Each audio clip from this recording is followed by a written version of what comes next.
Hello everyone, అందరికీ నమస్కారం. సింపుల్గా, ఈజీగా, టేస్టీగా మన ఇంట్లో ఉండే వాటితోనే గోబీ ఫ్రైడ్ రైస్ ఎలా చేయాలో చూద్దామా. ముందుగా చిన్న గోబీని తీసుకొని ఇట్లా మీడియం సైజ్ పీసులుగా కట్ చేసి కడిగి పక్కన పెట్టుకోవాలి. దాంట్లో 1 టేబుల్ స్పూన్ సాల్ట్, కొంచెం పసుపు, కొంచెం కారం, కొంచెం ధనియాల పొడి, కొంచెం జీలకర్ర పొడి, కట్ చేసుకున్న కరివేపాకు, 2 టేబుల్ స్పూన్స్ మైదా, 2 table spoons cornflour, 2 table spoons పెరుగు, కొంచెం వాటర్ వేసుకుంటూ కలిపి పక్కన పెట్టుకోవాలి.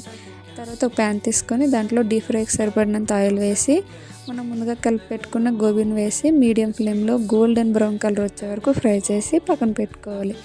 ఇప్పుడు 2 టేబుల్ స్పూన్స్ ఆయిల్ వేసుకొని దాంట్లో ఆనియన్, పచ్చిమిర్చి, క్యారెట్, క్యాబేజ్, క్యాప్సికమ్ వేసి కొంచెం ఫ్రై చేసుకోవాలి. వెజ్జెస్ ఎక్కువగా ఫ్రై చేసుకుంటే అంత టేస్ట్ బాగోదు, కొంచెం క్రంచీగానే ఉండేలా చూసుకోండి.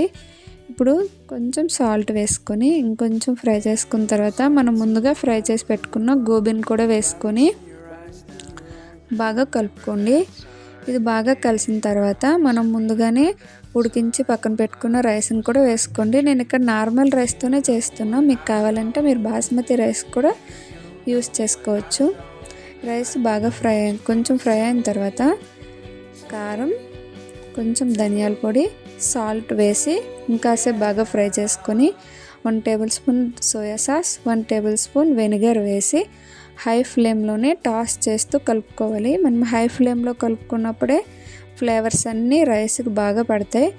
తర్వాత కొత్తిమీర వేసుకొని ఇంకాసేపు ఫ్రై చేసుకొని సర్వ్ చేసుకోవడమే. సింపుల్గా, ఈజీగా స్ట్రీట్ స్టైల్లో వెజ్ ఫ్రైడ్ రైస్ రెడీ. నచ్చిందా? ఒక లైక్ చేయండి. ఇంకా మీకు ఏమేమి రెసిపీస్ కావాలో కామెంట్ చేయండి. సబ్స్క్రైబ్ చేసుకోండి. బాయ్.